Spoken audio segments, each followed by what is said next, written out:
ఇక అప్డేట్ చూస్తే GVMC mayor పీఠాన్ని కూటమి దక్కించుకుంది. అవిశ్వాసానికి అనుకూలంగా 27 మంది వైసీపీ సభ్యులు ఓటేశారు. విప్ను ధిక్కరించిన కార్పొరేటర్లపై చర్యలకు వైసీపీ సిద్ధమైంది. 27 మంది సభ్యుల పేర్లతో పాటు విప్ కాపీ కమిషనర్కు అందజేశారు. విప్ ఉల్లంఘించిన వారి పదవులు పోవడం ఖాయమని అమర్నాథ్ స్పష్టం చేశారు.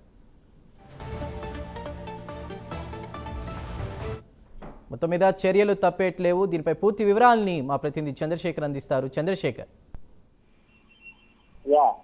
ఏదైతే గ్రేటర్ విశాఖకు సంబంధించినటువంటి ఈ రోజు మేయర్ అవిశ్వాస తీర్మానం ఏదైతే ఉందో, మేయర్ అవిశ్వాస తీర్మానానికి సంబంధించి దాదాపు 64 మంది అయితే ఓటు వేసిన పరిస్థితి కనిపిస్తుంది. అయితే మొత్తంగా చూసుకుంటే 11 ఎక్స్ ఆఫీసర్లకు సంబంధించినటువంటి వీటన్నిటితో పోల్చుకుంటే 74 మంది వరకు కూడా ఓటింగ్ చేసిన పరిస్థితి కనిపిస్తుంది. ప్రధానంగా చూసుకుంటే ఫోరంకి 73 మంది ఓటింగ్ సంబంధించినటువంటి సభ్యులు అవసరం ఉన్నప్పటికీ మరో ఓటు అయితే అదనంగానే కూటమి పార్టీకి పడిందని చెప్తే అయితే 2 నెలల కాలంగా విశాఖ సాగుతున్నటువంటి ఉత్కంఠభరితమైనటువంటి జీవీఎంసీ మేయర్ సంబంధించినటువంటి అవిశ్వాస తీర్మానం ఉంది. ఆ అవిశ్వాస తీర్మానం ఈ రోజు కూటమి పార్టీ నెగ్గిన పరిస్థితి కనిపిస్తుంది. ఈ నేపథ్యంలో దాదాపు 27 మంది వరకు కూడా వైఎస్ఆర్ కాంగ్రెస్ పార్టీకి సంబంధించినటువంటి కార్పొరేటర్లు కూటమి పార్టీకి అయితే అనుకూలంగా ఓటు వేసిన పరిస్థితి కనిపిస్తుంది. దీంతో కూటమి పార్టీ అయితే ఈ రోజు జీవీఎంసీకి సంబంధించినటువంటి మేయర్ పార్టీ ఆ పీఠాన్ని అయితే చేయించిన పరిస్థితి కనిపిస్తుంది.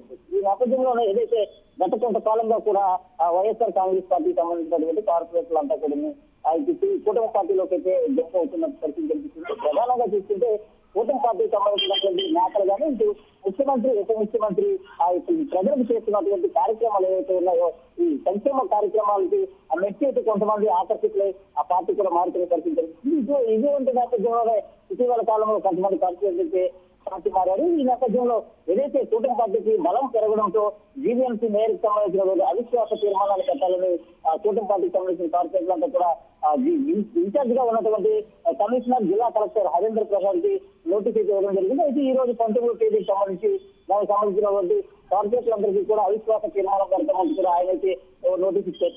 ఈ నేపథ్యంలో కొంతమంది వైఎస్ఆర్ కాంగ్రెస్ పార్టీకి సంబంధించిన కార్పొరేటర్ అంతా కూడా ఇక్కడ నుంచి వేరే రాష్ట్రానికి వెళ్ళిపోయి అక్కడి నుంచి ఉన్నటువంటి పరిస్థితి కనిపిస్తుంది. దీంతో ఏదైతే మొన్న జరిగినటువంటి జిల్లా పరిస్థితి మాజీ మంత్రి గురువాడ అమర్నాథ్ కూడా నోటీస్ ఇవ్వడం జరిగింది. ఏదైతే అవిశ్వాస తీర్మానం జరుగుతుందో అవిశ్వాస తీర్మానం ఎటువంటి సమస్యలు లేకుండా కూడా జరగాలంటూ కూడా అమర్నాథ్ ఇచ్చిన తర్వాత అనంతరం మీడియాతో అయితే ఆయన మాట్లాడిన పరిస్థితి కనిపిస్తుంది. ప్రధానంగా చూసుకుంటే వైఎస్ఆర్ కాంగ్రెస్ పార్టీకి సంబంధించినటువంటి 58 మంది కార్పొరేటర్లకు కూడా లిస్ట్ అయితే జారీ చేశారు. ఎవరు కూడా కూటమి పార్టీకి ఇచ్చినటువంటి ఏదైతే అవిశ్వాస తీర్మానం ఉందో అవిశ్వాస తీర్మానానికి మద్దతు తెలపరాదంటూ కూడా చెప్పిన పరిస్థితుల్లో కూడా కొంతమంది అయితే వైఎస్ఆర్ కాంగ్రెస్ పార్టీ నుంచి వెళ్ళినటువంటి కార్పొరేటర్లు అంతా ఇది కూటమి పార్టీని చేసిన పరిస్థితి కనిపిస్తుంది. గతంలో చూస్తుంటే ఏదైతే గాజువాసం పంచికోటగా ఉన్నటువంటి వైఎస్ఆర్ కాంగ్రెస్ పార్టీ నుంచి సాక్షాత్ మాజీ ఎమ్మెల్యే తనడే జనసేన పార్టీలో చేరిన పరిస్థితి కనిపిస్తుంది. అలాగే ఇటీవల 2 రోజుల క్రితం అయితే ఏదైతే 92 వారికి సంబంధించిన కార్పొరేట్లు వీళ్ళంతా కూడా జనసేన పార్టీలో చేరిన పరిస్థితి కనిపిస్తుంది. ప్రధానంగా చూసుకుంటే కుటుంబంతో సహా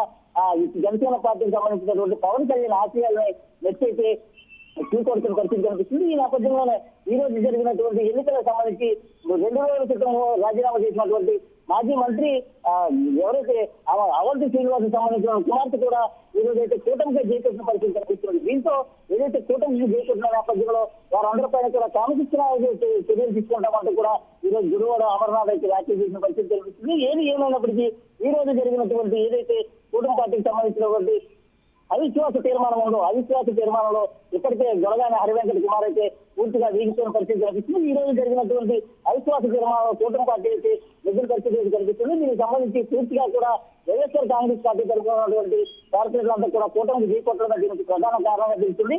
అయితే మరికొద్ది రోజుల్లోనే ఏదైతే శ్రీలంకలోనే అలాగే సింగపూర్ లో ఉన్నటువంటి జనసేన కార్పొరేషన్ అంతా కూడా విశాఖ వచ్చే పరిస్థితి కనిపిస్తుంది. వారు వచ్చిన తర్వాత ప్రస్తుతం వారందరూ కూడా మాకు తక్కువ ఉన్నారంటూ కూడా కూటమి పార్టీకి సంబంధించినటువంటి కార్పొరేట్లు అంతా కూడా చెప్తున్నారు. అయితే మరో 2-3 రోజుల్లోనే ఏదైతే వైఎస్ఆర్ కాంగ్రెస్ పార్టీకి సంబంధించినటువంటి విశాఖ డిప్యూటీ మేయర్లకు సంబంధించినటువంటి అవిశ్వాస తీర్మానం ఉంది.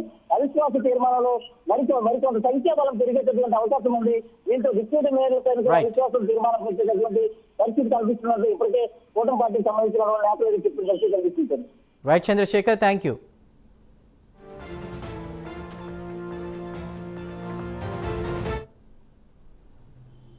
మేము కూడా నిన్న మా సభ్యులందరికీ కూడా విప్ జారీ చేశాం.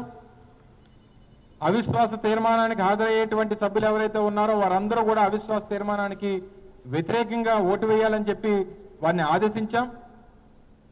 దానికి సంబంధించినటువంటి లేఖను కూడా మా విప్పు ఎవరైతే మేము పెద్దలు మాజీ శాసనసభ్యులు తైనాలి విజయ్ కుమార్ గారి ద్వారా విప్ని జారీ చేశామో వారు ఇప్పుడే రిటర్నింగ్ ఆఫీసర్ కలెక్టర్ గారికి వారి లేఖను సబ్మిట్ చేశారు.